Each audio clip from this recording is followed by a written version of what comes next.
muy contentos, contentes de recibirlas. También decir que en el caso de la facultad se sostienen algunas políticas institucionales que están vinculadas a la agenda de los feminismos, de las cuestiones ambientales, de los derechos humanos y que, bueno, esta actividad de nuevo se enmarca en todos esos intereses y políticas que intentamos sostener desde el ámbito académico en un contexto en el que, bueno, sabemos también que nuestro territorio está siendo fuertemente golpeado, amenazado por, políticas que creo que son de conocimiento de todas y todos, así que no me voy a detener ahí. Pero bueno, también estamos en un contexto de esperando en cualquier momento que sea la marcha universitaria, que nuevamente esperemos que sea muy masiva. Y bueno, creo que nada más por mi parte, eso, de volver a agradecer y nada más, cedo la palabra. Gracias,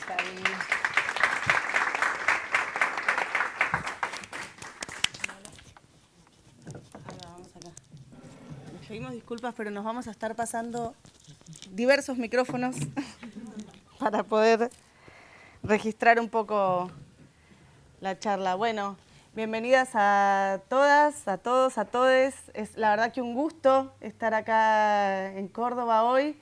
Es un gusto que seamos un montón, la verdad estamos muy entusiasmadas acá viéndolos a todos ustedes. Yo soy Florencia Puente, trabajo en la Fundación Rosa Luxemburgo, oficina Cono Sur.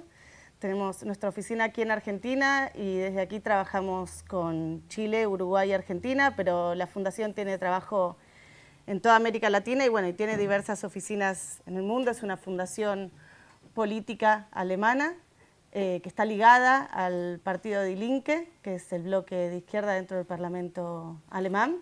Y bueno, nada, trabajamos con organizaciones políticas y sociales. Hace ya muchos años venimos trabajando con compañeras, compañeros en el marco de pensar las transiciones ecosociales y específicamente los feminismos. Dentro del trabajo feminista desarrollamos trabajo en el marco del feminismo sindical, los feminismos populares. Venimos acompañando tanto en Argentina, en Chile o en Uruguay todo el ciclo de revueltas feministas y acompañando también junto con las compañeras de Ni Una Menos la huelga feminista y las revueltas de las cuales ya seguramente la Panchis va a hablar en breve en Chile. Este es un proceso que venimos desarrollando junto con compañeras del movimiento indígena campesino, de los movimientos urbanos populares, de los movimientos feministas ecosociales, que nos fuimos nombrando, nos fuimos identificando, nos fuimos conociendo, reconociendo y entablando un diálogo ya hace más de 4 años, un diálogo que es de un lado y del otro de la cordillera, donde hemos también producido pensamiento colectivo y nos hemos dado espacios también para producir ese pensamiento colectivo, en el cual Yayo también de alguna manera siempre estuvo presente, acompañándonos con sus textos y también hoy la podemos tener, la tuvimos esta tarde compartiéndonos un diálogo en un taller con las compañeras que están aquí desde Chile, desde diferentes partes de Córdoba, pero también desde Jujuy, desde Catamarca, de Neuquén, de Buenos Aires, de Mendoza. Bueno, son muchas las compañeras con las que estuvimos compartiendo hoy a la tarde el taller. Esta charla abre un ciclo de charlas que vamos a hacer con Yayo junto con un montón de organizaciones también acá en Córdoba hoy, mañana en Rosario y el viernes en Buenos Aires. Estamos algo mareadas porque es un montón, pero estamos muy contentas. El ciclo de charlas tiene... es la gira cuartetera, más vale. Se llama Resistir desde la crisis. Y esta charla en particular, que un poco la nombramos entre todas, entre todos quienes venimos en este diálogo ya hace varios años, es Feminismos Territoriales para una Ecología Popular. Cada una de estas palabras no está escogida al azar, sino que forma parte también de estos diálogos donde fuimos saldando los desencuentros, promoviendo nuevos encuentros y debatiendo también desde nuestras diferencias y desde lo que tenemos en común. Por ahí no mucho más, principalmente comentarles que esta charla la organizamos en conjunto con Córdoba Comunidad, con la Fundación Rosa Luxemburgo, claro, y con el Movimiento Nacional Campesino Indígena y el Movimiento Campesino de Córdoba. con quienes venimos trabajando ya hace muchos años también, y que agradecemos especialmente cómo nos han recibido, acogido, nos sentimos en casa acá en la Universidad Nacional de Córdoba y en la Facultad de Ciencias Sociales. Agradecemos profundamente también que nos hayan recibido.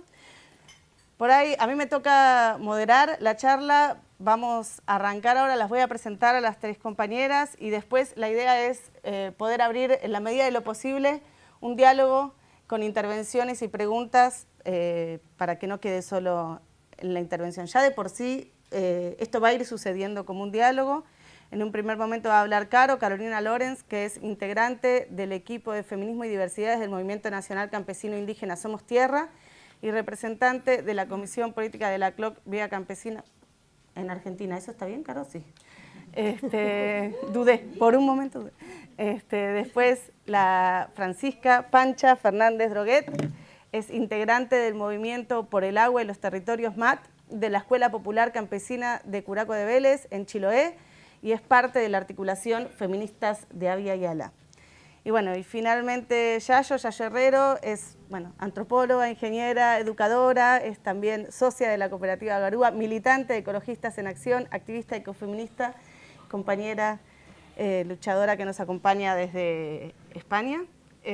Vamos a arrancar con Caro. Te doy la palabra. Buenas tardes a todos y todas, todes. Si ven un poco de emoción en mi voz y un poco de miedo, es porque estar en este momento aquí, con este panel y en este espacio, es profundamente emocionante para mí.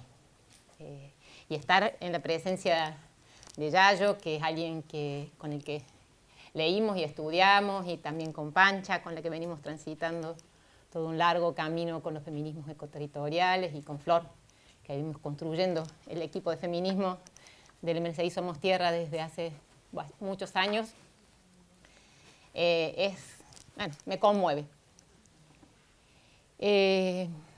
También me conmueve estar hablando desde esta aula, el aula de Ramona Orellano de Bustamante, como parte del movimiento campesino de Córdoba. Ramona es nuestra semilla de lucha, nuestra presencia permanente.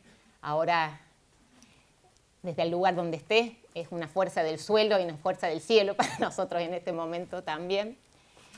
Estar en esta aula tiene un sentido muy importante, así que agradezco a la facultad que podamos estar aquí y que la facultad tenga a Ramona en este espacio, que el campo transite la facultad. Creo que es una justicia epistémica que es necesario sostener.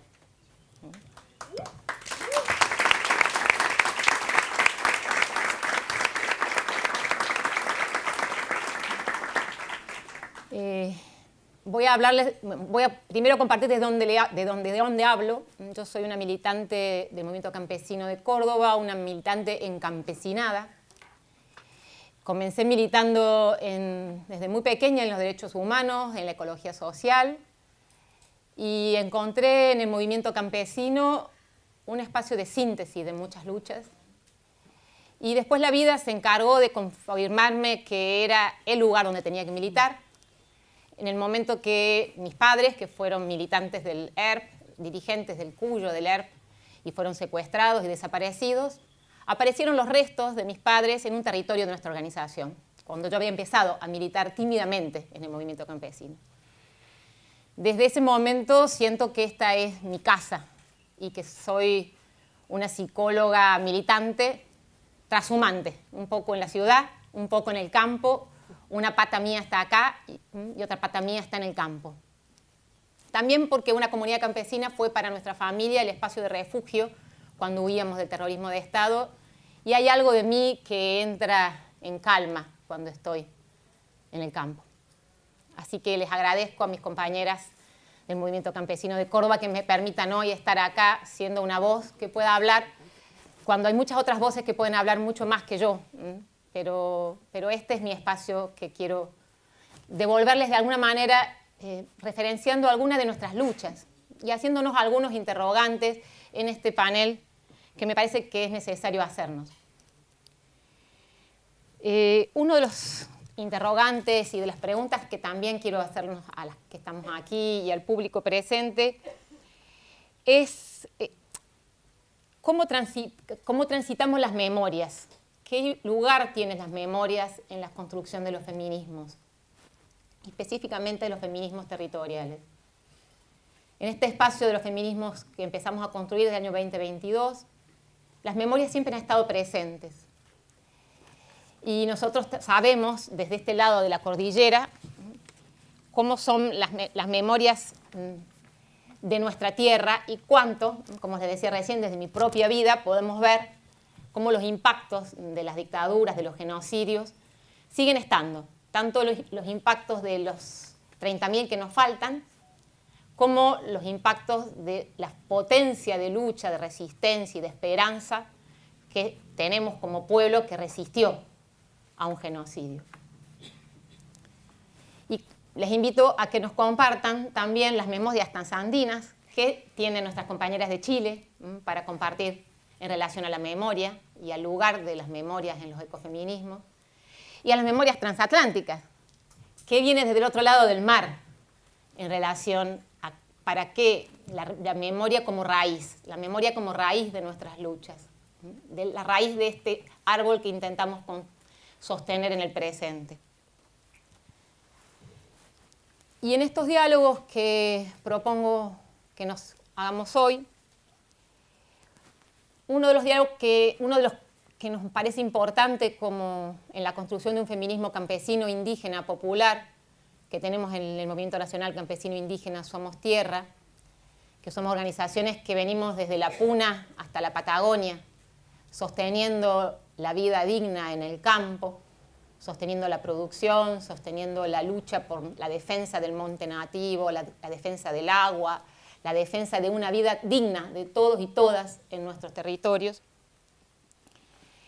Nosotros venimos sosteniendo en diálogo con los feminismos, y lo hicimos en el encuentro plurinacional el año pasado, y lo vamos a volver a hacer este año, la urgencia de que podamos articular lo rural y lo urbano en los feminismos. Y que para eso es preciso que podamos articular y podamos campesinizar la lucha feminista. Nosotras y nosotros, los campesinos y campesinas, pudimos abrirnos y militar los feminismos. Nos cuesta, no es fácil. Pudimos habilitar y construir feminismos y diversidades. Y hablar de las diversidades en el campo nos cuesta, no es fácil. Y acá hay compañeras que pueden hablar de todo lo que nos cuesta. Pero todavía lo que más nos cuesta y nos duele es que los feminismos no hablan del campo profundo, no hablan de la soberanía alimentaria, por ejemplo. En plena crisis alimentaria, con la gravedad que tenemos hoy de esta política de hambre, porque es una política planificada de hambre, no es un hambre que casual, ni es porque falte. Si no es una política planificada de hambre que en nuestros territorios implica un proceso de violencia, porque nosotros y nosotras vivimos las violencias de esta crueldad y este apetazamiento del gobierno de derecha que tenemos en todos los frentes. Vivimos la violencia, del vaciamiento total de todas las políticas para la agricultura familiar.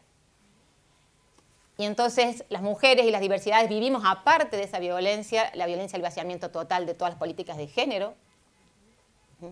Entonces sobre nuestros cuerpos está el impacto de un gobierno que no solamente vacía el Estado, sino que nos criminaliza. Entonces nuestras organizaciones pasan a ser amenazas. Y nuestros compañeros y compañeras sienten cada vez más difícil la participación en las organizaciones porque hay un trabajo constante para deslegitimar el rol que las organizaciones tenemos en los territorios. Entonces la existencia y la resistencia de los territorios se hace difícil.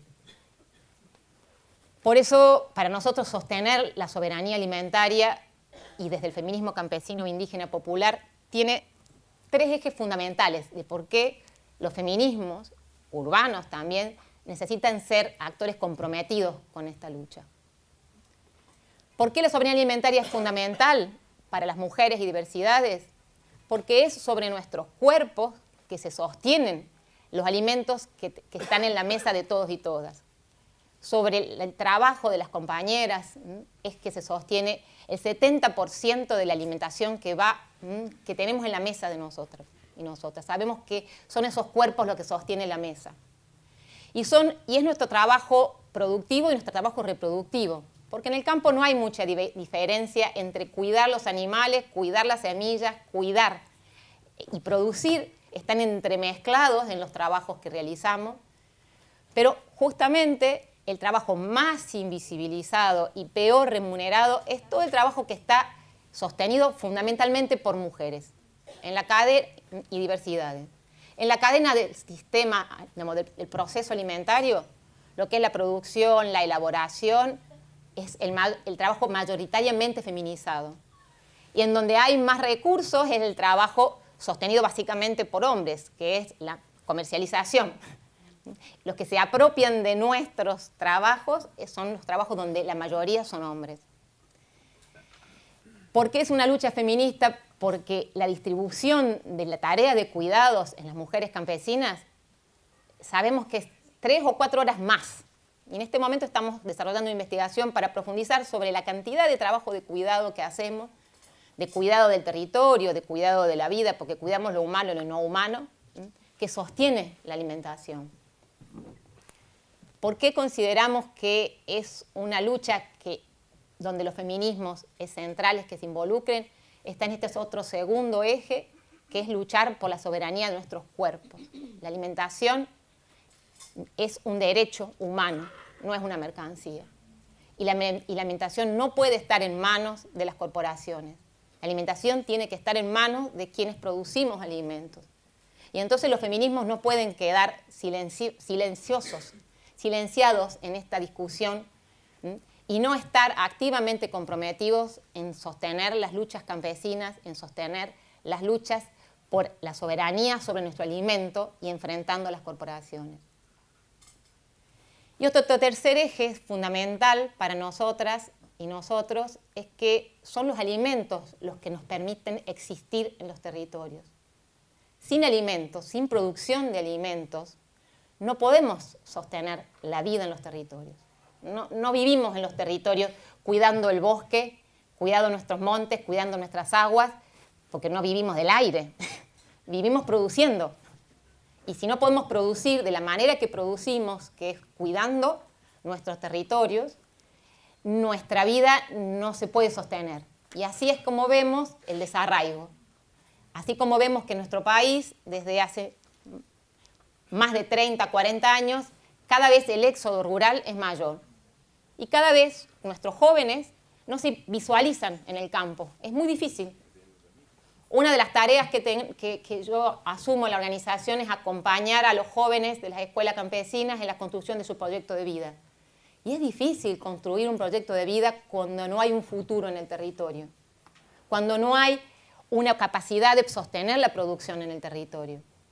Entonces, los feminismos han tenido también una posición cada vez más clara en lucha por los territorios, mi cuerpo, mi territorio, lucha contra los extractivismos, pero todavía les cuesta ver el extractivismo agrario, luchar contra el agronegocio todavía cuesta más a veces que luchar contra las mineras. Nosotros luchamos igualmente contra las dos. Y todavía cuesta, y mucho más, en los feminismos, tomar la bandera de la reforma agraria integral como algo urgente. La reforma agraria integral es fundamental para los 3 ejes que les dije recién.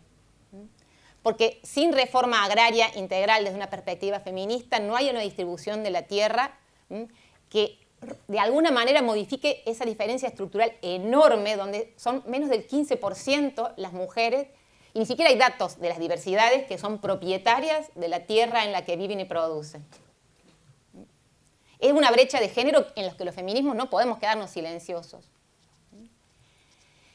No podemos pensar que podemos producir alimentos sanos en tierras y en territorios en los que no somos dueños, porque, por ejemplo, los compañeros y compañeras que arriendan los territorios tiene mucho más dificultoso poder producir de manera agroecológica, porque es muy difícil en un territorio que cada vez más es más caro el alquiler y menos en este contexto en el que estamos, donde los insumos de producción son cada vez más costosos.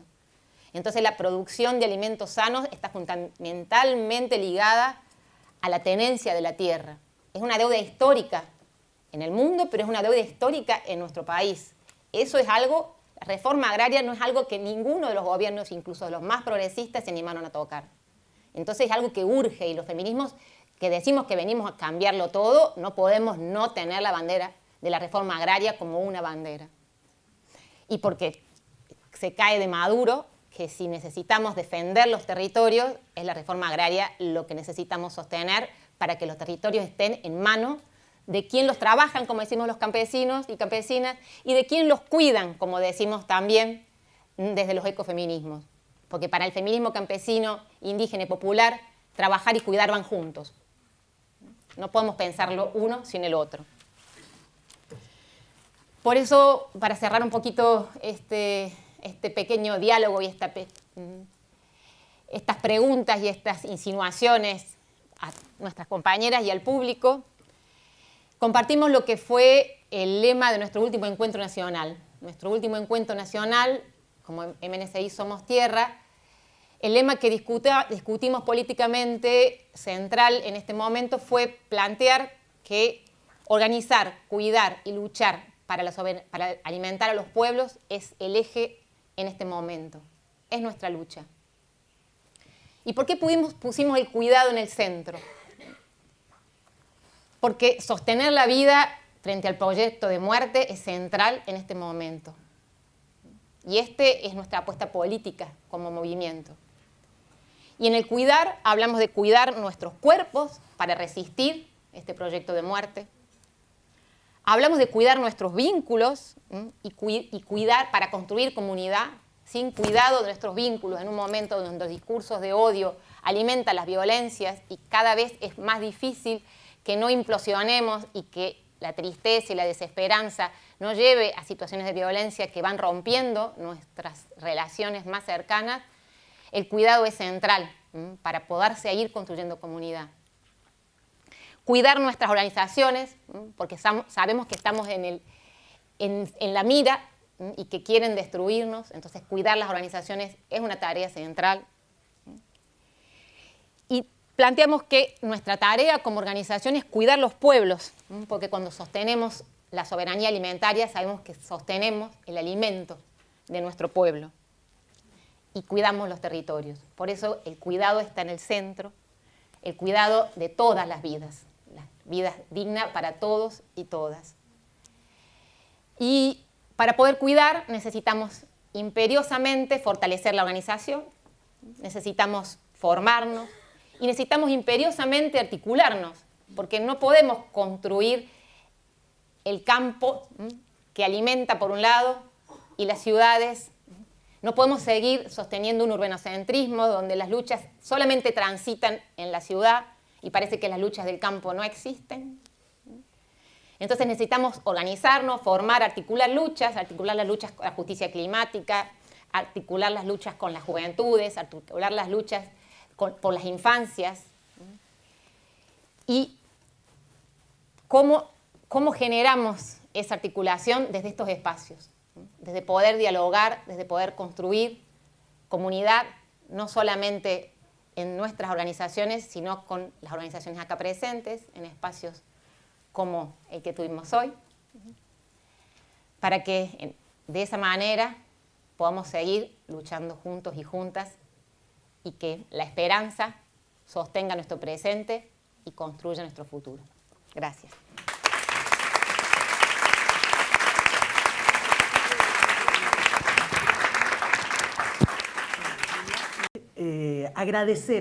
Agradecer a compañeras de trayectoria, de lucha, de caminar. Tengo la suerte de haber podido caminar en distintos momentos con las tres compañeras que están acá, hoy contigo. Agradecer también, así como hay un posicionamiento desde donde venimos, también hay un posicionamiento colectivo. Somos 4 desde Chile, algunas somos del Movimiento por el Agua y los Territorios MAT, que llevamos 13 años luchando, denunciando, organizándonos contra el extractivismo de la megaminería, el agronegocio, el modelo forestal, la salmonicultura, denunciando hoy las falsas soluciones, los complejos eólicos, fotovoltaicos, la explotación del litio, del hidrógeno verde, carreteras hídricas, soluciones basadas en la naturaleza, pero también desde donde construimos alternativa y resistencia, desde la gestión comunitaria de las aguas, la autonomía alimentaria, y una gran reflexión que han tomado nuestras compañeras de México y Centroamérica, la energía de los pueblos. O sea, hemos ahí hecho un caminar conjuntamente. Por otro lado, también está presente una compañera del Observatorio Latinoamericano de Conflictos Ambientales, OLCA, y otra compañera también de Latinas por el Clima, Chile, que es toda una articulación también desde un ámbito de cómo pensar la crisis climática en clave de la apuesta de los pueblos. Entonces creo que es importante esas hablas colectivas que en el fondo también van a dar cuenta de algunas reflexiones. Luego de eso, algunas informaciones varias. Este libro de feminismos ecoterritoriales en América Latina, donde tomamos un concepto de una gran investigadora, Maristela Svampa, para pensar los feminismos situados en la defensa de los territorios, es una entrega de la Fundación donde muchas de las personas que estamos acá hemos tenido la oportunidad de participar en este libro. Se está entregando, para que lo sepan. Si no llegan a tener su copia impresa, está en la página web de la Fundación. Así que eso es un dato importante. Lo otro, quizás dar cuenta de ciertos lugares de habla, y me parece muy importante tanto una visión colectiva, mundial, colectiva situada y personal colectiva, que acá queríamos posicionar fuertemente dos luchas que nos parecen de carácter urgente. Hoy la lucha por la denuncia del genocidio en Palestina, hay en curso un exterminio, así que fuerza, Gaza resiste, Palestina existe, por eso, además es potente que fue nuestra compañera Yayo cruzando el océano que nos trajera la bandera. Yo le contaba que de hecho en un aeropuerto tuvo un problema por llevar una bandera palestina, o sea, insólito. Y el otro caso, quizás menos conocido por ustedes, pero también de una violencia estructural, es que ya llevamos 10 meses de desaparición forzada de una mujer mapuche, que tendría 73 años, Julia Chuñil, que por defender el bosque nativo en su comunidad en Mafil, ella fue desaparecida junto a su perro Cholito. Y aún a los 10 meses no sabemos nada. Y nos parece fundamental hacer esta denuncia para que todas las personas que estamos acá seamos portadoras de esta denuncia y además la exigencia de su aparición. ¿Dónde está? ¿Quiénes la tienen? En un contexto de la presencia de un empresario de apellido Morstad, vinculado al agronegocio y la ganadería, quien habría estado constantemente hostigando a Julia Chuñil para la entrega de sus tierras, donde hay bosque nativo. Es por eso que decimos, sabemos quién fue. Solamente lo digo así. Entonces son marcos de referencia que son muy vitales e importantes de posicionar cuando nos encontramos.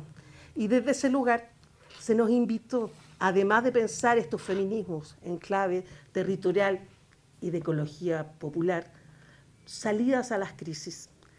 Flo, mi querida amiga, tiene una suerte de obsesión con la crisis, el futuro, qué hacemos, que además la acompaño en ese andar, quizás desde otro lenguaje, pero creo que importante nos pasa, bueno, ¿qué hacemos? ¿En qué vamos? ¿Cómo nos levantamos? ¿Cómo nos seguimos sosteniendo? ¿Desde dónde nos vamos vinculando? Entonces, frente a eso, lo elaboré en torno a 5 puntos. El primero, el contexto, un contexto que tenemos que nombrar. Genocidio, ecocidio, terricidio. Un genocidio que se instaura desde una lógica de la modernidad, que es el genocidio en Abya Yala, palabra tan importante que las comunidades originarias de Panamá nos entregan para avanzar de otra manera al nombrar América. Un genocidio que se perpetúa en Palestina. Un ecocidio que es constitutivo de la forma que se ha cosificado, explotado la naturaleza desde esa invasión y genocidio. Y terricidio, una nominación que Moira Millán, de Mujeres y Disidencia por el Buen Vivir, nos entrega al decir que no solo se devastan los ecosistemas, sino la identidad, la memoria, los espíritus, todo un ámbito territorial. Y ahí hemos hablado de esta colonialidad, que es muy compleja porque muchas veces esa misma colonialidad la reproducimos en palabras, entendiendo que, ojo, es forma de hablar de sentido común, pero que tratamos de disputar al hablar de materias primas, medio ambiente, recursos naturales. Se alejan absolutamente de la visión que los pueblos hemos tenido de naturaleza y ser naturaleza. Ahí también los pueblos originarios, afro, sectores populares y campesinos han tenido sus propias formas de nominar. Naturaleza, sin duda que una palabra occidental, pero por lo menos más amigable para hablar de un tejido de formas distintas de entendernos en esta cosificación, donde además la forma que se expresó el capitalismo sigue expresándose a través del extractivismo, esta extracción ilimitada e intensiva para los mercados internacionales, generando despojo, contaminación, y hoy, como les hablábamos, las falsas soluciones. Otro componente que ha sido muy importante para nosotras, igualmente, es la relación del extractivismo, el patriarcado, pero en una dimensión muy puntual, la violencia política sexual. Compañeras de un colectivo llamado Mujeres Sobrevivientes Siempre Resistentes de la Dictadura, en Santiago de Chile hubo una casa de dictadura horrorosamente llamada Venda Sexy, porque su aplicación era tortura sexual, de hecho también con perros. Ha sido muy informado, es bien horrorosa la historia. Tenemos compañeras sobrevivientes ahí que queremos mucho. Y ellas dicen, necesitamos llamarle violencia política, porque nos violaban, nos violentaban como una forma de disciplinamiento. Nos decían, ustedes como mujeres no tenían que estar en la política, tenían que estar cocinando. ¿Por qué vienen a estar acá? Ojo, compañeros también fueron violentados sexualmente en el mismo espacio.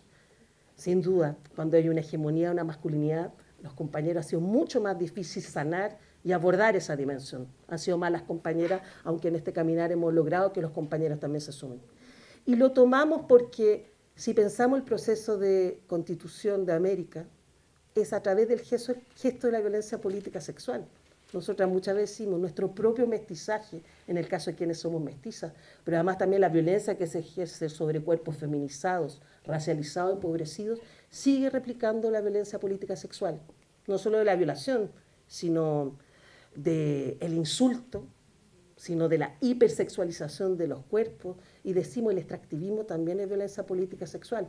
De hecho, hemos hecho toda una reflexión con compañeras feministas del norte de Chile, cómo la megaminería está muy asociada a zonas de mayor explotación sexual, trata de personas, femicidio, trans y lesbofeminicidio. Cuando el territorio es despojable, los pueblos y los cuerpos feminizados que habitamos en esos territorios también pasamos a ser desechables. Entonces, por eso nos parece fundamental colocar como parte de nuestra lucha la violencia política sexual. Porque si bien pueden ser actores del Estado o son actores extractivistas, el silencio y la invisibilización también es una forma de replicar la violencia política sexual. Tenemos casos bien dramáticos en nuestras compañeras Copiapó, restos de cuerpo encontrados en zonas con dinamita, dinamitaron los cuerpos para desaparecerlos. La Fiscalía, tanto de la zona como a nivel nacional, indicando que todas estas niñas eran desaparecidas porque trabajaban en ámbitos de sexualidad, se fueron con sus novios. Hubo un caso horroroso que el cuerpo llevaba 5 años en el Instituto Médico Legal y recién el año pasado dijeron sí, es una de las niñas que estábamos buscando. O sea, eso es violencia política sexual, con todas esas dimensiones donde, insistimos, el extractivismo está profundamente arraigado y entrelazado. Pero a pesar de eso, queríamos reivindicar una noción desde donde hemos construido con el zapatismo, que si bien podríamos entender como una crisis o lapso u otra figura, el zapatismo ha levantado hace muchos años. También participo en una articulación llamada Mujer y la Sexta, que reivindica la sexta declaración de la Selva Lacandona, que les invito a leer, del zapatismo, que es hermoso. Y ahí plantean, bueno, no hablemos más de crisis, hablemos de tormenta. Y a mí me ha dado una apertura personal colectiva. La tormenta puede morir gente, la tormenta puede devastar territorio, pero podemos construir refugio. De hecho, tenemos unas hermosas compañeras en Oaxaca que levantaron un centro cultural que le llaman refugio. Entonces, esa salida a las crisis son todos los refugios que hemos construido histórica, ancestralmente y que seguimos reconstruyendo hoy en día. ¿Qué requieren estos refugios? Y ahí voy al segundo punto. y he sido bien insistente hoy, siempre, pensarnos, imaginarnos más allá y fuera del capitalismo. De hecho, muchas veces lo hemos debatido, es más fácil pensar el fin del mundo que el fin del capitalismo. Yo siempre cuento, de manera divertida, pero me hizo tanta risa, que una de las pocas primeras veces que pude salir de mi casa en pandemia, había un gran rayado afuera que decía, otro fin de mundo es posible. O sea, hasta hay que disputar el fin de mundo, pero lo encontré, pero maravilloso. Y yo, esto es, también lo he dicho otras veces, un poco reiterativa, pero me parece muy potente. Hasta la ciencia ficción es incapaz de pensarse fuera del capitalismo. Amo la ciencia ficción, tanto la literatura como las películas, pero la guerra de las galaxias es el imperio, es el patriarcado, es el colonialismo. Ojo, hay resistencia. Obviamente hay mejores películas de la saga que la representan maravillosas, sí, maravillosamente, pero quiero decir que hasta el relato de la ciencia ficción es situada ahí. Y por eso una y mil veces reivindico a Ursula Le Guin, quien pensó la ciencia ficción anticapitalista, como un libro tan maravilloso como Los Desposeídos, en que un grupo de humanos se van de la Tierra colapsada por el capitalismo a la Luna, a crear esa otra sociedad. Es maravilloso porque además tampoco no es ingenua ni romántica. Está hablando de los problemas también de cómo construir otras sociedades. Pero ella dice, ese problema necesitamos construir ciencia ficción otra que salga de ese relato, yo sumaría extractivista. Y por otra parte hay una palabra que me ha gustado mucho y que además la conocí cuando me invitaron al encuentro, que es la idea de ucronía, y la reivindico muchísimo. La ucronía es la reflexión de ¿qué hubiese sido si? Por ejemplo, Bastardo en el Paraíso, no sé si la vieron todo el mundo. Bueno, ya, pero le adelanto, no, me van a matar, pero bueno. No spoilers. No, spoiler, pero bueno, eso es ucronía, vean la película y después van a entender. Es cambiar un hecho histórico, por ejemplo, en esta ucronía nos invitaban, ¿qué habría pasado si la energía y el sostén de la vida no hubiese pasado por la explotación de los fósiles y los combustibles? Entonces, la ucronía, por una parte, es imaginario, pero también es proyección. ¿Qué habría sido si la unidad popular, yo lo pienso en Chile, no habría sido derribada? ¿En qué estaríamos? ¿Cuáles son los procesos reflexivos? Es interesante, entonces hago esta invitación a pensarnos no solo desde la utopía, sino de la ucronía como posibilidad de horizonte para mi amiga querida Flo, que siempre está ahí pensando. Una tercera dimensión, entonces, si está el contexto, está la necesidad de pensarnos más allá, ¿cuál es la disputa? Y ahí hay varias disputas. Una importante es la disputa del irradiar. Soy una convencida. Y ojo, complejo, no estoy diciendo que sea sencillo. En nuestro propio movimiento está todo el rato este tema, cómo convencemos a los demás. Y yo soy de las pocas que digo, convencer a nadie, disculpen, o sea, no creo en esa lógica. Sí irradiar desde la agroecología, irradiar desde la educación popular, irradiar desde el reciclaje subversivo, no cualquier reciclaje, irradiar desde el cuidado de las semillas. El convencimiento, desgraciadamente, responde a ciertas lógicas verticalistas que venimos también pensando y criticando. Ese irradiar que genera justamente este gusto de ver a los demás, de encariñarse, yo creo que eso tiene que ver con cómo vamos construyendo la disputa. Una segunda dimensión, aparte del irradiar, es la disputa del tiempo. Lo hablamos muchísimo hoy, pero además me parece muy potente. Hace poco leí que Ochi Curiel, una gran feminista descolonial, estaba participando en un conversatorio que se llamaba algo así, antifuturismo.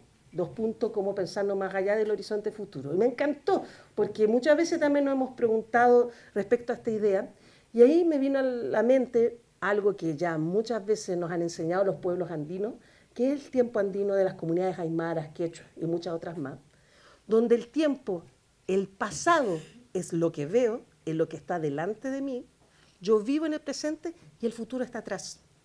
Entonces, no hay una obsesión con el futuro, porque además si se piensa, no lo puedo ver. Yo cargo con la historia de mi presente y veo mi pasado. Y me parece tan hermosa esa forma de entender la temporalidad, porque no es que deje de lado la disputa del futuro, sino que instala la disputa del futuro mirando el pasado como eje del presente.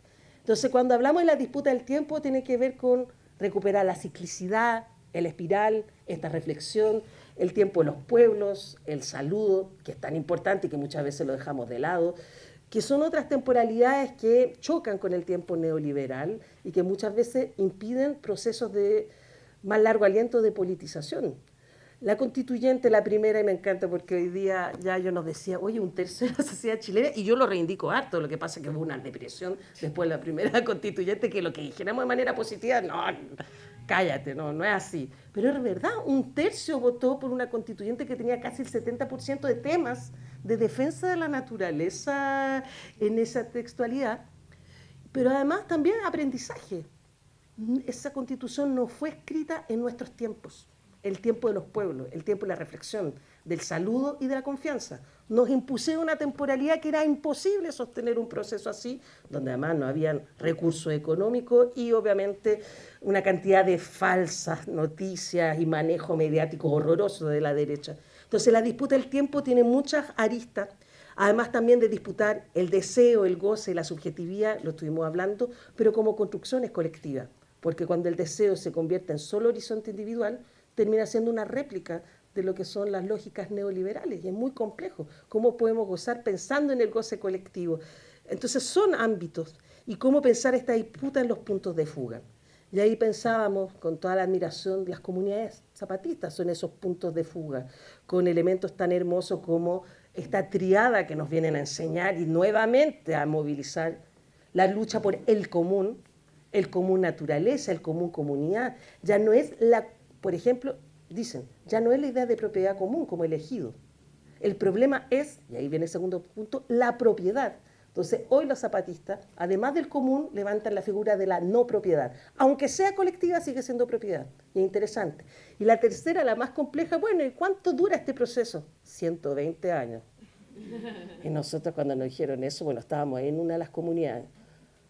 Pero ya llevamos como unos 30. Y dije, Pero era interesante porque decían, participamos en un encuentro que se llama El Sur Resiste, una caravana con el Congreso Nacional Indígena de México, y nos planteaban, lo que pasa es que nuestros horizontes han sido tan occidentalizados que siempre pensamos una temporalidad dada por la inmediatez. Nosotros no pensamos como un pueblo, que no necesariamente nuestro horizonte es vencer.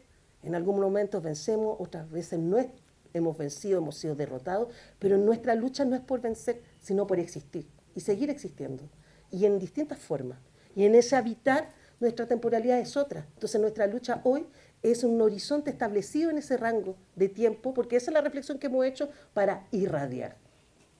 Maravilloso. Pero ya decíamos, ¿cómo compatibilizamos urgencia con paciencia? Muchas gracias por la temporalidad más lento del habla, que me indican acá. Brevemente, para terminar, los dos puntos. ¿Qué hacemos? ¿Qué pedagogías y metodologías trabajamos? Está la pedagogía de la esperanza, aunque siempre hay que polemizar, porque para eso estamos, ¿no? Para polemizar el domingo, en el almuerzo, la Navidad. Ese es nuestro rol histórico. Y ese rol histórico me gusta. Los otros los disputamos. Me acuerdo de un amigo muy querido venezolano, me decía, Pancha, no me gusta la palabra esperanza. Dije, ¿por qué? Porque viene de la raíz latín espera. Yo no quiero llamar a esperar. Entonces, yo dije, mira qué bueno. Entonces me dijo, construyamos el verbo esperanzar. Que el sustantivo pasemos al verbo. Y encontré un ejercicio tan bonito porque me dice, hay que construir, no hay que esperar más. Decía, pero la esperanza es esa posibilidad de construcción, sí, pero deviénela en verbo. Y me pareció tan bonito como ejercicio metodológico. Pero también hay otras pedagogías. Por ejemplo, el año pasado, como feminista de la Piayala, acompañamos el retorno de una compañera que estuvo 8 años exiliada en el País Vasco, Lolita Chávez. Y a toda esa gestión vinimos desde el sur, compañeras vascas, desde Ximuleu, Guatemala, acompañándola, y le llamamos la pedagogía del retorno. La idea del retorno como retornar en comunidad para seguir caminando los mundos. Porque muchas veces le decían, Lolita, ¿y de aquí te quedas? No, porque yo vuelvo para seguir luchando, pero para seguir caminando en todos los territorios que se requiera este caminar.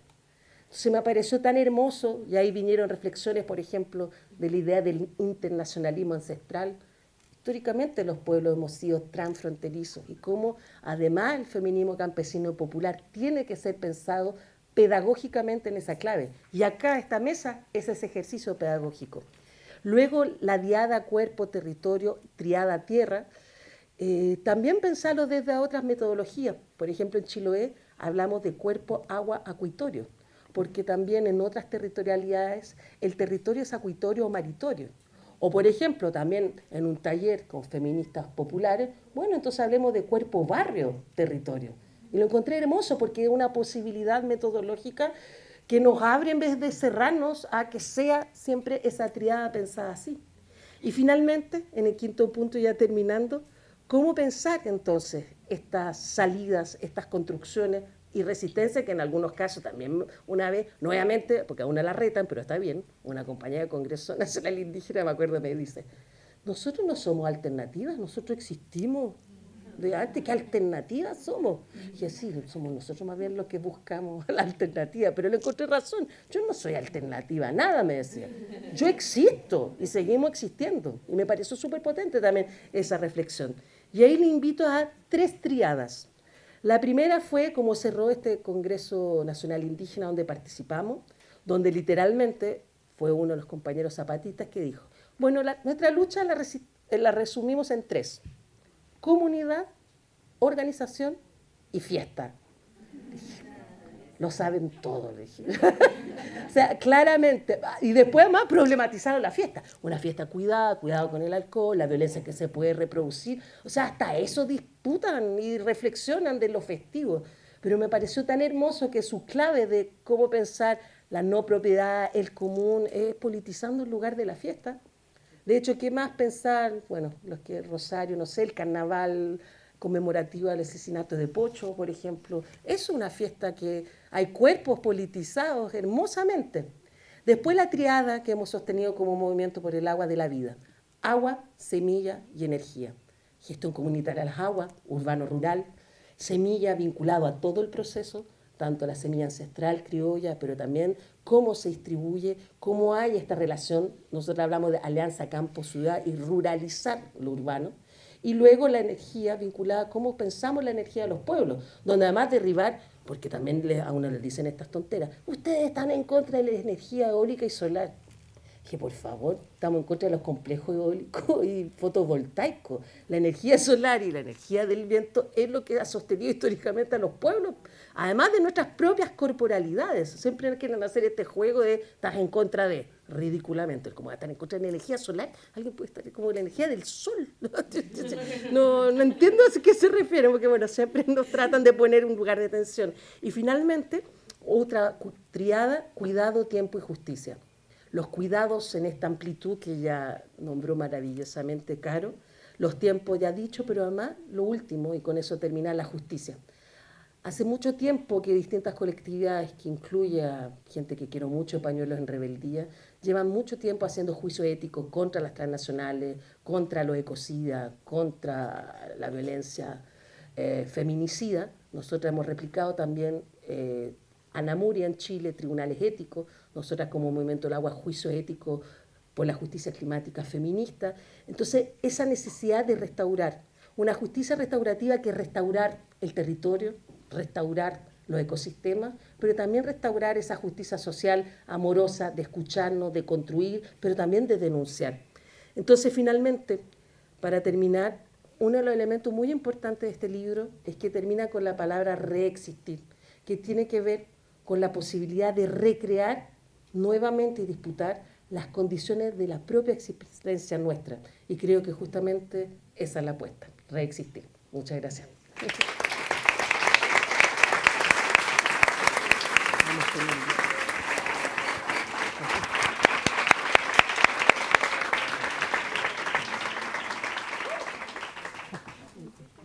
Muy buenas tardes a todas las personas que estáis aquí. Es un placer poder compartir con vosotras. Muchísimas gracias. Esta mañana lo decía también en el taller, a quienes habéis organizado. Para mí, encima, estar con estas personas en esta mesa, con estas mujeres, bueno, es un regalo, ¿no? Así que empiezo con todos esos agradecimientos. Muy brevemente, también digo lo que dije esta mañana en el taller. quiero decir quién soy desde donde hablo, ¿no? Soy una mujer, soy heterosexual, soy blanca, he nacido en un país del sur de Europa, he vivido la mayor parte de mi vida en una ciudad, desde hace 6 años vivo en un pueblo pequeño, y el hecho, todas esas cuestiones juntas, significan que lo que yo voy a compartir con vosotros y vosotras está sesgado por lo que soy. No hay ningún conocimiento, no hay ninguna experiencia que no esté sesgada por quiénes somos y de dónde venimos, y lo quería aclarar porque soy consciente de que esos sesgos existen, me gusta que me lo recuerden porque es la única forma de poder construir un diálogo de saberes que sea honesto, ¿no? Y desde ahí es desde donde yo voy a hablar.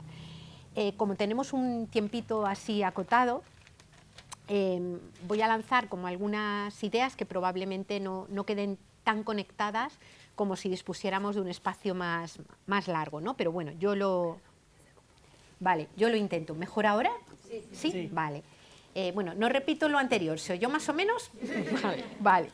Bueno, decía que voy a compartir así como algunas ideas básicas, ¿no? La primera pregunta para repensarnos en un mundo que está en guerra contra la vida, luego voy a tratar de precisar a qué me refiero con esto. La primera idea para pensarnos yo la sitúo en una pregunta, ¿no? ¿De qué dependemos? ¿Qué es lo que hace que cualquiera de las personas que estamos aquí hayamos podido llegar vivas desde el día que nacimos hasta el día de hoy? Y yo me voy a referir fundamentalmente a 2 importantes dependencias que son insoslayables, es decir, son inevitables para cualquier ser humano.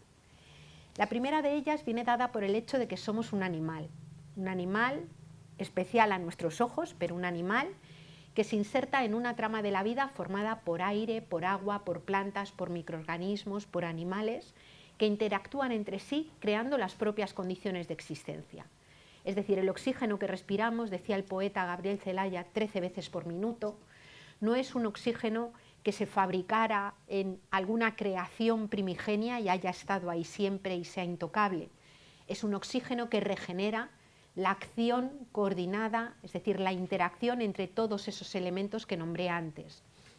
El hecho de que existamos y podamos alimentarnos, una función central, tiene que ver con el trabajo de las personas campesinas, sin duda, pero tiene que ver con un proceso hermoso, que es el de la fotosíntesis, que es el que permite, digamos, que todo lo muerto vuelva a formar parte de nuevo de las cadenas de la vida y que se produce precisamente como bebiendo luz del sol, ¿no? La energía que utilizamos para haber llegado aquí, para estar aquí iluminados, para todo lo que utilizamos los seres humanos, es una energía que, por supuesto, puede ser generada en espacios que los propios seres humanos construyen, un parque eólico, una central nuclear, pero básicamente para poder generar energía previamente hace falta carbón, petróleo, gas natural, cobre, litio, platino, neodimio, disprosio, tantalio, vanadio, indio, galio, es decir, una enormidad de minerales de la corteza terrestre que nadie ha producido. Simplemente preexisten a la propia historia humana dentro de nuestra tierra, en el fondo de los mares, y no son producidos, simplemente son extraídos, ¿no? El agua, somos agua, es decir, nuestro cuerpo, si nos lo escurrieran del todo, quedaría bien poquito. No hay forma de vivir sin agua y, de nuevo, el agua no es producida tecnológicamente, es el fruto de ciclos naturales. Lo que quiero decir es una obviedad, y es que no hay tecnología sin trama de la vida, no hay economía sin trama de la vida, no hay vida humana sin trama de la vida. Por eso, la preocupación por la trama de la vida y por nuestra inserción en la trama de la vida es una preocupación, desde mi punto de vista, absolutamente transversal a cualquier movimiento social. No hay movimiento social ninguno que pueda desarrollar su trabajo fuera de la trama de la vida, porque simplemente fuera de la trama de la vida lo que hay es muerte, no hay vida precisamente, es una contradicción en sus propios términos, ¿no? Pero además hay una segunda dependencia, y esta segunda dependencia viene dada por el hecho de que habitamos un segundo territorio más íntimo, más próximo, que es nuestro propio cuerpo. La vida humana es una vida encarnada en cuerpos que decimos que son vulnerables. ¿Y qué quiere decir que un cuerpo es vulnerable? Un cuerpo es vulnerable porque es un cuerpo necesitado, necesitado de alimento, necesitado de agua, necesitado de energía, necesitado de cuidado a lo largo de toda nuestra vida y de forma mucho más intensa en algunos momentos del ciclo vital, como son las niñeces, como son las vejeces, como es toda la vida en el caso de algunas diversidades funcionales, como son los momentos de enfermedad. Es decir, no hay vida humana posible sin que esa vida sea cuidada a lo largo de toda la existencia. Es decir, los seres humanos somos seres necesitados. Ser seres necesitados nos convierte en seres vulnerables y el único ser humano que no tiene necesidades es el que está muerto. Mientras estamos vivos, somos seres que tenemos necesidades. Necesidades que no pueden ser cubiertas individualmente. Todas las necesidades son cubiertas en algún tipo de colectividad, en algún tipo de sociedad. Por eso decimos que unas personas dependemos de otras. La dependencia no es una patología que afecta a algunos seres humanos, sino que es un rasgo inherente de la vida. Somos seres ecodependientes, somos seres que dependemos unos de otros, y lo que sucede es que a lo largo de la historia y prácticamente en casi todos los lugares, quienes mayoritariamente se han ocupado del sostenimiento cotidiano y generacional de las vidas han sido y son mujeres. No desde mi punto de vista porque las mujeres estén mejor dotadas genéticamente para el cuidado del resto de la vida.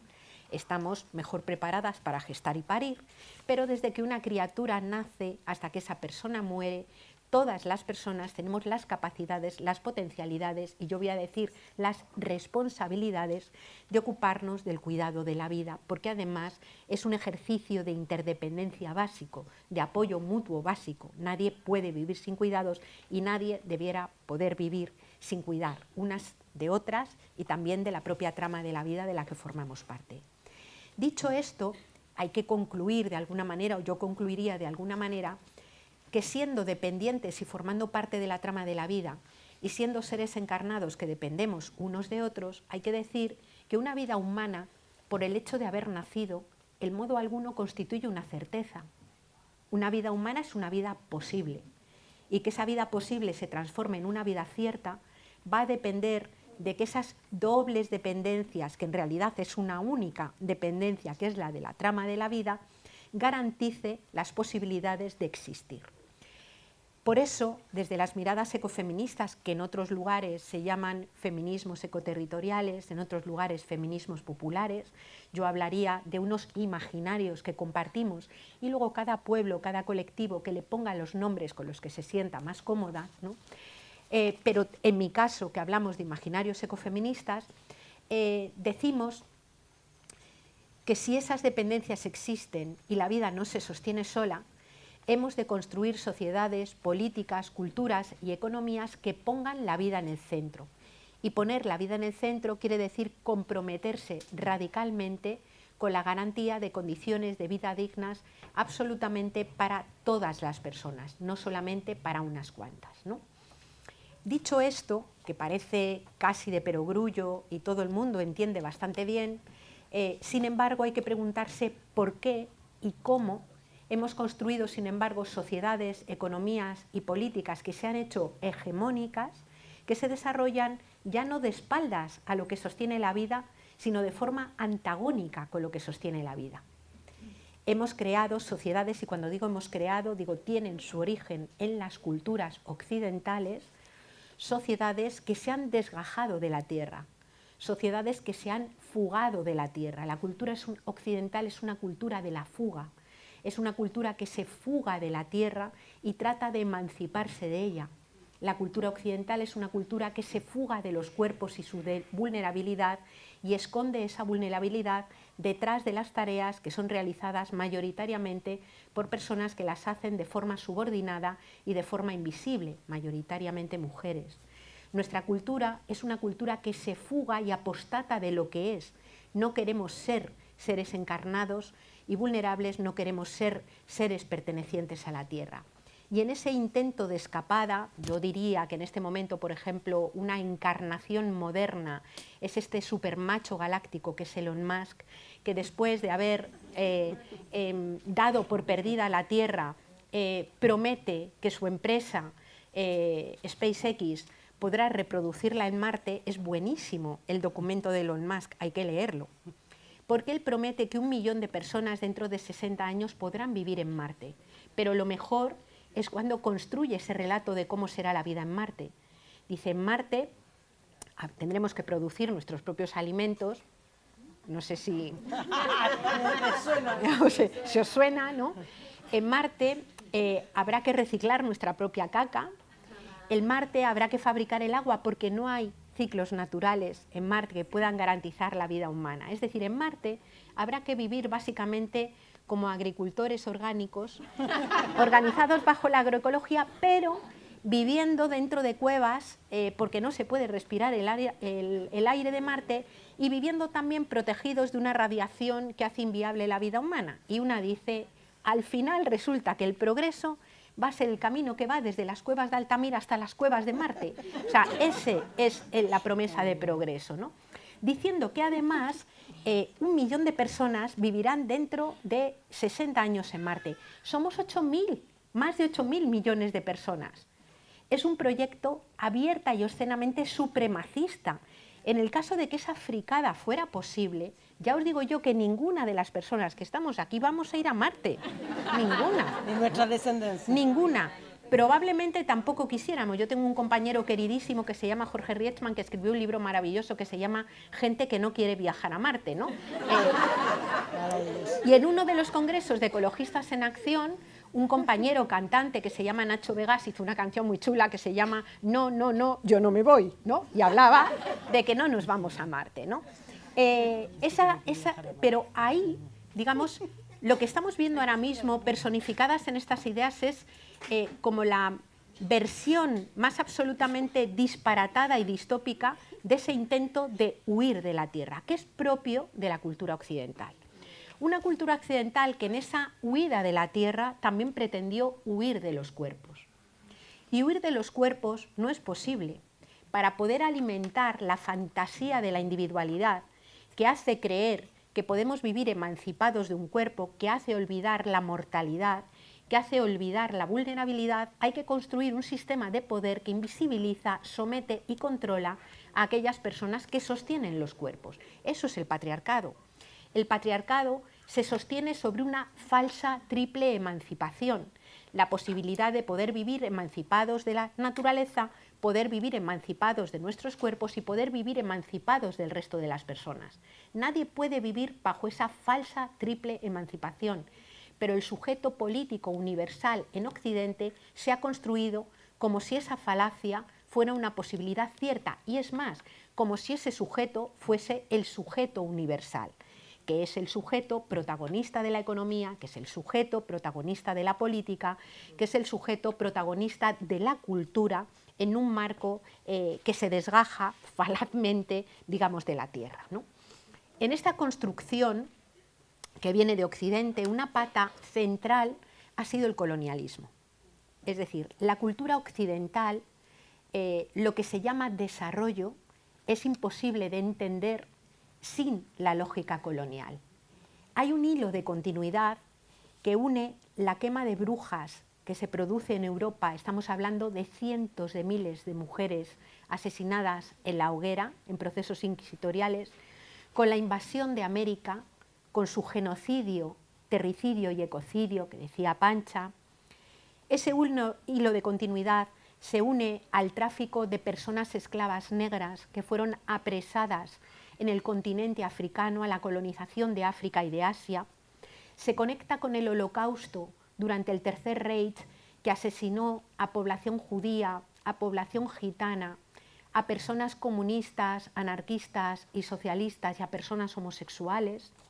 Se conecta además con las bombas en Nagasaki y en Hiroshima durante el final de la Segunda Guerra Mundial, y se conecta con el genocidio televisado que estamos presenciando contra el pueblo palestino. Lo que quiero decir es que es el genocidio contra el pueblo palestino un proceso que no se inicia con el atentado de Hamás del 7 de octubre, sino que se inicia hace un siglo, cuando un pueblo, un país, Inglaterra, invade el territorio del pueblo palestino y años más tarde decide dárselo a un grupo de personas europeas en aquel momento que configuraban, digamos, una coordinadora sionista. El antisemitismo es un problema grave, existe y de ninguna manera se puede edulcorar ni olvidar que el antisemitismo existe. Pero lo que está pasando en Gaza es un problema que no tiene nada que ver, o la crítica al genocidio en Gaza no tiene nada que ver con el antisemitismo. Lo que estamos viendo es un genocidio planificado, digamos, anunciado, defendido y televisado que está delante de nuestros ojos. Y el genocidio en Gaza, desde luego, masacra a la población palestina, pero el genocidio en Gaza masacra a la humanidad, masacra cualquier conquista de derechos sociales, y transigir y consentir y no levantarse contra el genocidio en Gaza nos pone en riesgo a toda la humanidad, a toda la población. Por eso yo quiero recordar que en este momento hay una flotilla de barcos que se dirige a Gaza. Quiero recordar que en mi país, me avergüenzan muchas cosas de mi país, pero me enorgullece que la Vuelta Ciclista a España, que es una cosa casi como intocable, no está consiguiendo terminar ninguna etapa porque básicamente la gente sale a la calle y está saliendo a protestar porque haya un equipo patrocinado por un genocida dentro de la Vuelta, y el curso escolar se inicia este año con encierros en algo que se ha llamado la Marea Palestina, que defiende que no se puede empezar con normalidad un curso escolar cuando lo que pasa no es normal, no puede ser asumido con normalidad. Desde mi punto de vista, Gaza encarna lo que es la crisis ecosocial en su profundidad. Una crisis ecosocial que es fruto de una guerra contra la vida que tiene al menos 3 dimensiones. Una guerra contra la vida biofísica, hablaríamos del calentamiento global, de la pérdida de biodiversidad, del declive de los minerales y de la energía, de los ataques contra los cuerpos de agua, que es una cosa que aprendí de La Pancha, de los ataques, digamos, contra la propia trama de la vida, ¿no? Una segunda dimensión, que es una guerra contra las condiciones de vida de las personas. Hablamos de las desigualdades, hablamos del empobrecimiento, hablamos de la precariedad, hablamos de las migraciones forzosas y las expulsiones, hablamos de la dinámica de guerra, lo que estamos viendo de la lógica del rearme y de repente del militarismo como una opción viable para resolver los problemas sociales, no es más que la reactivación de una economía de guerra, de guerra contra la vida, la reactivación de una cultura de muerte y de una economía de muerte que lo que hace es volver a intentar hacer caja y generar la maximización del capital, ahora a través, otra vez, de la guerra, ¿no? Y una última dimensión de esta guerra contra la vida es una guerra contra los vínculos y las relaciones entre las personas, ¿no? La crisis de cuidados, el hecho de que haya tanta dificultad para cuidar de la vida humana en un contexto, digamos, en el que son mayoritariamente mujeres forzadas a sostener la vida en sistemas que atacan la propia vida, ¿no? La violencia contra las mujeres, los feminicidios, digamos, la alteración y la intervención directa sobre cuerpos, cuando se trata de controlar el cuerpo y las mujeres se pretende que no tengan decisión sobre su propia reproducción, o la intervención sobre los cuerpos que no pueden elegir cómo expresar su sexualidad, cómo expresar su deseo, ¿no? Todo esto son lógicas que rompen los vínculos y las relaciones entre las personas, ¿no? Al igual que el estímulo de la cultura del odio, un estímulo de cultura de odio y la generación de una desconfianza profunda, siendo las lógicas de confianza a veces explícitas y otras veces totalmente soterradas, implícitas, lo único que sostiene la vida, ¿no? Ese marco, esa triple guerra, es la que se genera a partir de construir vidas que no son conscientes de que formamos parte de una trama de la vida que tiene límites y que se autoorganiza, y que vivimos encarnados en cuerpos que son vulnerables y finitos y que hay que sostener, ¿no? Decíamos que el patriarcado, el desgajar la vida humana de la naturaleza como si fueran cosas diferentes, que el colonialismo forman parte, son 3 elementos que hacen que nuestra cultura se extravíe, que nuestra cultura despegue de alguna manera de lo que somos, ¿no? Y ese triplete se une y es como la base que sostiene una forma aberrante de construir la vida materialmente, que es el capitalismo, ¿no? Un capitalismo que lo que hace es reducir el concepto de valor al concepto de precio. Un capitalismo que llama producción solamente a incrementar los agregados monetarios, sin preguntarse qué se produce, para quién se produce, cómo se produce y qué sentido tiene la producción. Una idea de producción que corta el cordón umbilical con la tierra, esto se ve muchísimo en el agronegocio, y corta también el cordón umbilical con los cuerpos. Un capitalismo que es una antropología, que fabrica subjetividades, un capitalismo que es una religión civil, ya dijo Karl Polanyi que era el peor de los fundamentalismos religiosos, y es una religión civil que sacraliza el dinero y que aplica una especie de lógica sacrificial que dice que todo puede ser sacrificado si la contrapartida es que la economía crezca. Y cuando decimos todo, es todo. Son los servicios públicos, es la capacidad de regeneración de la tierra, son los cuerpos de las mujeres, son también los cuerpos explotados de los hombres, son también todos los cuerpos humanos, los cuerpos diversos que sufren ese proceso de explotación, son los cuerpos de los animales, son los cuerpos vegetales, son los cuerpos de agua, es decir, toda la vida sometida y puesta a funcionar para que crezca la economía, ¿no? En este marco hay que leer, creo yo, lo que está pasando en el momento actual. Y desde las miradas de corte ecofeminista yo quiero plantear como alguna, no alternativa, a mí me pone cada vez más enferma cada vez que llegas a un espacio y te dicen, pero dame alternativas, como si esto fuera, decimos en España, la purga de Benito. Es decir, cualquier alternativa se transforma en monstruosa si quien la gestiona es la lógica capitalista, ecocida, patriarcal, es decir, ni las energías renovables y limpias, ni la movilidad eléctrica, ni la agricultura ecológica pueden ser alternativas que no corran el riesgo de transformarse en monstruosas si están guiadas por la lógica de la acumulación y no por la lógica del sostenimiento de la vida, ¿no? Un dato y 3 principios. El dato, es un poco polémica la cosa, el inevitable decrecimiento de la esfera material de la economía. Y explico a qué me refiero. Yo tengo compañeros a los que quiero muchísimo que hablan del decrecimiento como una especie de propuesta política alternativa. Para mí el decrecimiento no es eso. Para mí el decrecimiento es el contexto material. Los 8.000 millones de personas que vivimos en el planeta, quieran o no quieran, van a vivir globalmente con menos energía, menos minerales, menos recursos de la tierra, menos tierra fértil, no porque tengamos una apuesta más o menos ecologista austera, sino porque la cultura de muerte, la cultura extraviada occidental, ha generado unas lógicas que han sido extrapoladas, que han sido lanzadas al conjunto del mundo, que han arrasado con una buena parte de esos bienes. Es decir, no es una opción saber si queremos o no decrecer materialmente. Vamos a decrecer materialmente. Y hay solamente 2 formas, dicho grosso modo, de decrecer materialmente. Una fascista y una que aplique las miradas que yo llamo ecofeministas, ¿no? Empiezo por la fascista, el propio mercado. El mercado lo tiene claro. Si tú tienes dinero, pagas lo que deseas, y si no lo tienes, te quedas sin ello, aunque sea el alimento, o sea la vivienda, o sea aquello que hace falta para sostener la existencia, ¿no?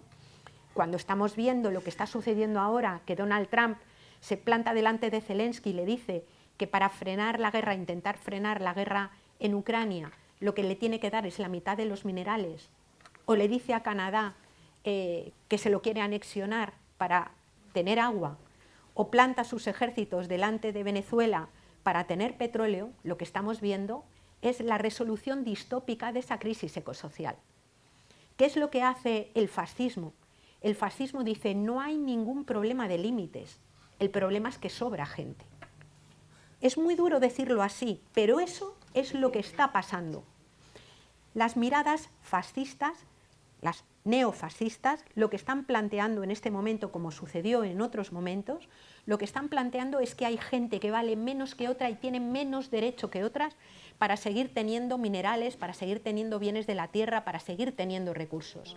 Y esa es la apuesta que tiene Donald Trump, es la motosierra de Milei, es la política de Meloni, es la política de Hungría, es la política que defienden los sectores, digamos, de la ultraderecha de mi país, y es la política que estamos viviendo en este momento con algunos dirigentes, que se alían con estos fascistas del fin de los tiempos, como son Elon Musk, como es Zuckerberg, como es Peter Thiel, que vienen a plantear básicamente soluciones estratosféricas que son válidas para unas poquitas personas. En esa alianza en la que estamos ahora, en esa alianza, digamos, que se escenifica de una forma performativa y que muchas veces lo que pone delante de la gente es como una especie de escenificación de un videojuego en el que parece que los buenos y los que ganan son los villanos. Es decir, están ganando los malos, malos, malísimos. Es que son muy malos, ¿no? Y por eso a mí me parece que la reivindicación de la bondad, la reivindicación de la solidaridad no es un ejemplo de buenismo a ridiculizar, sino que es un elemento radical de confrontación política. La bondad es revolucionaria, absolutamente revolucionaria. Lo fue siempre, revestida de solidaridad, de apoyo mutuo, y lo es mucho más ahora. Y esa es nuestra apuesta.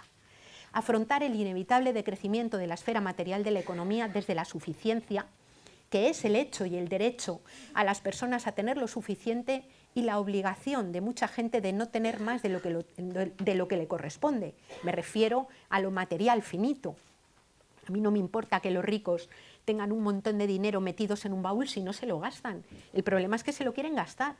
Y se lo quieren gastar en cosas que sí que tienen límites y que son necesarias para la vida de todo el mundo. Si fueran como el tío Gilito, que lo tiene guardado y no se lo gasta y lo acumula, pues mira, que acumulen billetes. El problema es que se lo gastan en cosas que sí que tienen límites y que son necesarias para todo el mundo, ¿no? El segundo principio es la redistribución, y el tercero es el de la sostenibilidad de la vida. Y la sostenibilidad de la vida puede sonar muy naif, pero no lo es. Es responder a la pregunta de cómo es la política de vivienda si el objetivo es que la gente tenga casa, todo el mundo. ¿Cómo es el modelo de ciudad si el objetivo es que todo el mundo tenga derecho a la ciudad? ¿Cómo es la producción de alimentos si el objetivo es que todo el mundo tenga un acceso a un alimento suficiente y de calidad y que las personas que las producen no lo hagan en condiciones de explotación? ¿Cómo sería una ley de extranjería o las leyes de extranjería si el propósito es que todo el mundo tenga vida buena? ¿Cómo sería la educación? ¿Cómo sería la salud? Mira, os digo, no tengo tiempo de decir, que para todas esas cosas, cuando miramos lo que hay en el mundo, hay propuestas, hay propuesta elaborada. No es cierto que no haya alternativa. Lo que no tenemos, de momento, es el poder para conseguir, digamos, que la imposición que se está produciendo violenta en este momento sea frenada. Y ahí es donde la comunidad forma una parte crucial, ¿no? Es decir, se habla mucho de colapso y la humanidad no tiene experiencia de un colapso global, pero los pueblos claro que tienen experiencias de colapsos situados y han sabido enfrentarse a ellos, han sabido responder con rabia, con autoorganización, han sabido responder de muchas maneras. La comunidad es central, es absolutamente clave en lo que estamos diciendo, ¿no? Yo creo que nos encontramos en el tiempo de la oposición entre la mutación distópica de quienes quieren responder a la crisis ecosocial blindando privilegios de quienes están protegidos por el poder económico, político y militar y quienes quedan fuera de ese marco de protección. O la metamorfosis. La metamorfosis es un proceso maravilloso. No hablo de en la naturaleza hay distintos tipos de metamorfosis. Hay una metamorfosis que es cuando de repente una larva se encierra dentro de un capullo y allí se encierra durante unos días, deja de comer, deja de estar y de repente sale una mariposa. Pero hay otra metamorfosis, como es la de los saltamontes, que es una metamorfosis en las cuales el animal no deja de vivir, no deja de comer, no deja de estar, no deja de alimentarse y se van produciendo un cambio en los tegumentos, se desprenden de lo viejo y dejan que llegue lo nuevo. Nuestra metamorfosis es de ese segundo tipo, porque no podemos hacer el capullo y dedicarnos durante un montón de tiempo a no comer y retirarnos de la vida. Estamos donde estamos y seguimos viviendo aquí, ¿no? Antes se decía que hay que mirar dónde estamos y hay que mirar la realidad. Yo creo que es verdad. Un compañero muy querido de mi cooperativa me contó un chiste una vez. Me decía que era un señor que quería llegar a un lugar muy complicado y le preguntó a otro, ¿no? Le dijo, ¿cómo puedo llegar a tal sitio? Y este empezó a acciones que eran dificilísimas, ¿no? Y repetía, él no entendía y al final el señor que daba las indicaciones le dije, mira, yo que usted saldría desde otro lado, ¿no? Estaría guay salir desde otro lado, pero estamos donde estamos y no vamos a salir desde otro lado. Y por tanto, partimos de donde estamos, del reconocimiento del dolor, del reconocimiento de la crisis, pero también de la alegría de las cosas que ganamos y de las cosas que nos salen bien, que son muchas, ¿no? Termino. Hablo, Caro, de la imaginación, hablo de la memoria, y yo quiero decir que es imposible tener imaginación sin memoria. La memoria es clave. De hecho, recordar viene de recordis, que es volver a pasar por el corazón. O sea, la memoria es un ejercicio de imaginación también, de imaginación de cosas que han pasado y que recordamos, ¿no? Memoria e imaginación son claves, y es la memoria del dolor, pero también la memoria de la resistencia, la memoria del disfrute. Cuando tenemos compañeros o compañeras que han pasado por situaciones de tortura, que han pasado por situaciones de encarcelamiento, y seguimos conviviendo con ellas y vemos que años después son capaces de reírse, de seguir activos, de abrazarse un árbol para que no lo corten, ese ejercicio de memoria de la gente que pasó por aquello y sigue estando activa, a mí me pone muchísimo, ¿no? Y me da muchísima energía. Yo creo que la pedagogía política es clave. Aquí hay una importante tradición con la pedagogía popular, de la cual en Europa hemos aprendido mucho, pero nosotras también tenemos algunas referencias que os queremos compartir, ¿no? García Lorca con La barraca, que utilizó el arte y el teatro, digamos, para mover a una población, sobre todo rural, que era analfabeta en aquel momento, y que condujo a que fuera posible la llegada de la Segunda República en el Estado español, ¿no? O las misiones pedagógicas. Todos esos elementos importan y están ahí. Y conducen a la propuesta que os quería hacer, que es la de protagonizar una revolución humilde. Humilde no porque sea timorata o porque quiera cosas pequeñitas. La revolución humilde es una revolución que levanta también el puño, que escupe, que construye, que da la mano. Es humilde porque viene de humus. Humildad viene de esa palabra, igual que humano. Y humus es tierra, es una revolución que habla de un camino, lo dijo Pancha, ¿no? De un camino, de un retorno a la tierra y a los cuerpos. Hay gente que no tiene que retornar porque nunca salió de allí. De ellos y de ellas tenemos que aprender. Pero hay otra gente que pertenecemos a culturas que tienen como una especie de síndrome de astronauta, de poder mirar la tierra y los cuerpos como desde la exterioridad, la superioridad y la instrumentalidad. Ese retorno es el gran reto que tenemos mucha gente, ¿no? Y bueno, aquí lo dejo. Muchísimas gracias por haberme escuchado.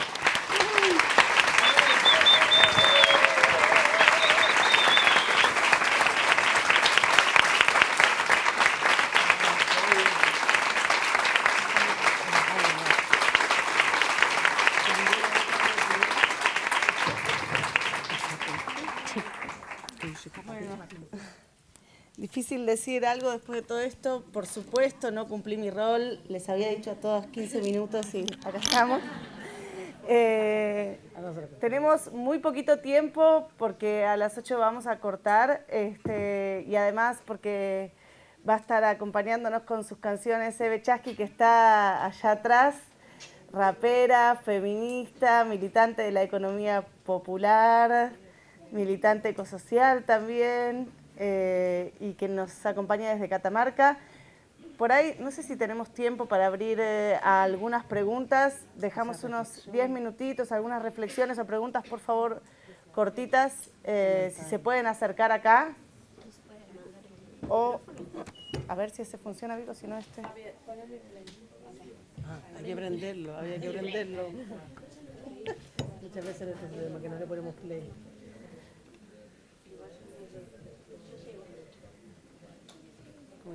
¿Tenemos algún comentario, reflexión, queja, protesta, algún cuarteto que tengan ganas de compartir también?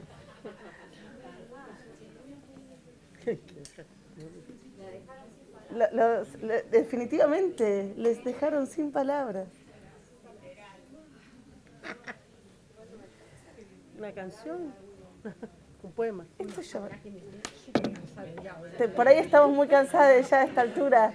Bueno, entonces nos damos un último aplauso y le damos la bienvenida a Eve.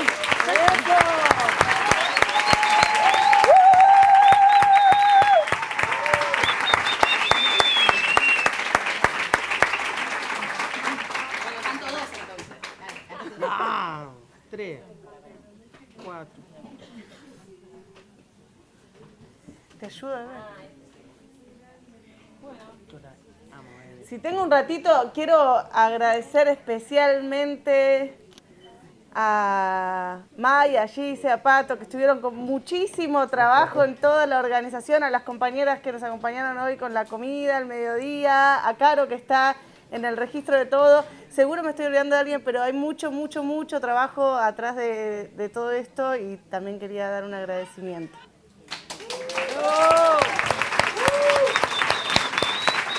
Vamos, Eve. Bueno, Arranque ahí. gracias. Hermoso el encuentro. Me llevo un montón de cosas y soy una militante más. Hago letras para tratar de disfrutar en la música también, así que bueno, espero que les guste. Voy a empezar con un temita que se llama Catamarca Escucha. Está dedicado a todas las compañeras, más allá de Catamarca, ¿no? De todas las compañeras que luchan en el feminismo, así que bueno, espero que les guste.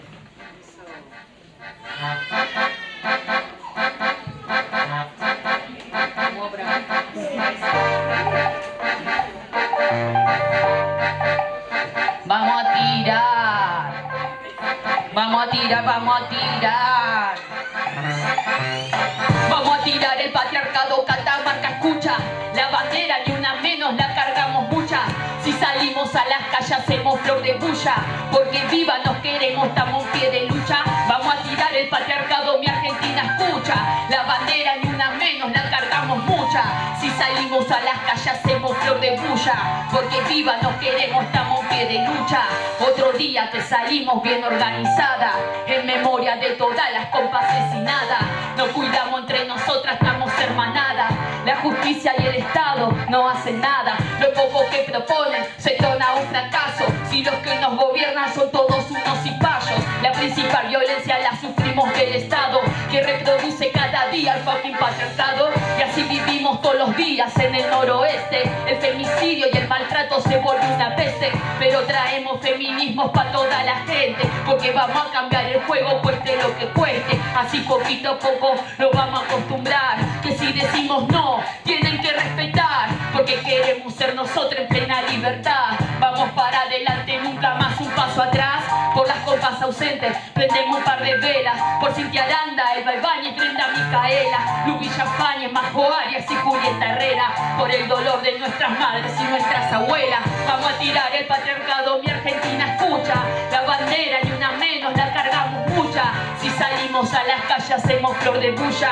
Porque viva nos queremos, estamos en pie de lucha. Vamos a tirar el patriarcado, Catamarca escucha. La bandera ni una menos, la cargamos mucha. Si salimos a las calles hacemos flor de bulla. Porque vivas nos queremos, estamos en pie de lucha. Otro día que salimos bien organizadas, en memoria de todas las compas asesinadas. Nos cuidamos entre nosotras, estamos hermanadas. La justicia y el Estado no hacen nada. Lo poco que proponen se torna un fracaso. Si los que nos gobiernan son todos unos cipayos. La principal violencia la sufrimos del Estado, que reproduce cada día el fucking patriarcado. Así vivimos todos los días en el noroeste. El femicidio y el maltrato se vuelve una peste. Pero traemos feminismos para toda la gente, porque vamos a cambiar el juego, cueste lo que cueste. Y así poquito a poco lo vamos a acostumbrar, que si decimos no, tienen que respetar, porque queremos ser nosotros en plena libertad. Vamos para adelante, nunca más un paso atrás. Por las compas ausentes prendemos un par de velas. Por Cintia Aranda, Elba Ibáñez, Brenda Micaela, Lu Villafañez, Majo Arias y Julieta Herrera. Por el dolor de nuestras madres y nuestras abuelas. Por las compas ausentes prendemos un par de velas. Por Cintia Aranda, Elba Ibáñez, Brenda Micaela, Lu Villafañez, Majo Arias y Julieta Herrera. Por el dolor de nuestras madres y nuestras abuelas. Muchísimas gracias.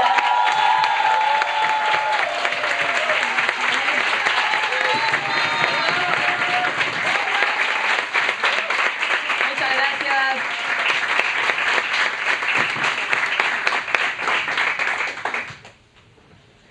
Bueno, ahora un reggaetón. Espero que les guste. Ibsen Producer.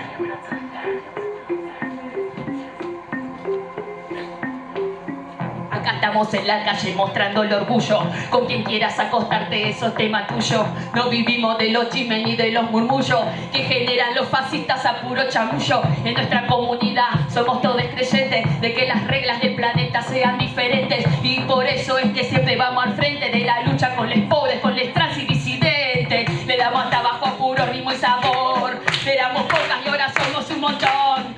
No me preguntan, ¿son mujeres o varones? Ve aquí la milita y ahora canta reggaetón. Ja, la mano arriba de todos los no binarios, de transgénero, travesti, transexuales, gay, lesbianas, más un paso atrás.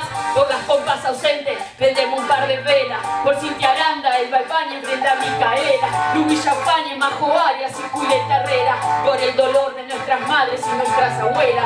Por las pompas ausentes, prendemos un par de velas. Por Cintia Aranda, el Balbaña frente a Micaela. Lubilla Fañe, Majo Arias y Julieta Herrera. Por el dolor de nuestras madres y nuestras abuelas. Muchísimas gracias.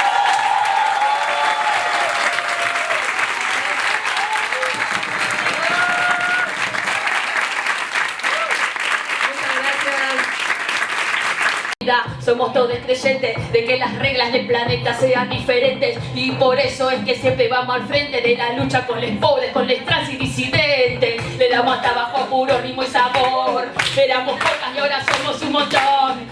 No me preguntan, ¿son mujeres o varones? Ve aquí la milita y ahora canta reggaetón. Ja, la mano arriba de todos los no binarios, de transgénero, travesti, transexuales, gay, lesbianas, asexuales, pansexuales, y no me olvido del y de todos los bisexuales. Y acá pedimos por respeto y cupo laboral, y que se entienda el calabozo, no volvemos más. Pido memoria por las cosas que no están. Defender nuestros derechos es una obligación moral. Y alerta, la derecha golpea la puerta.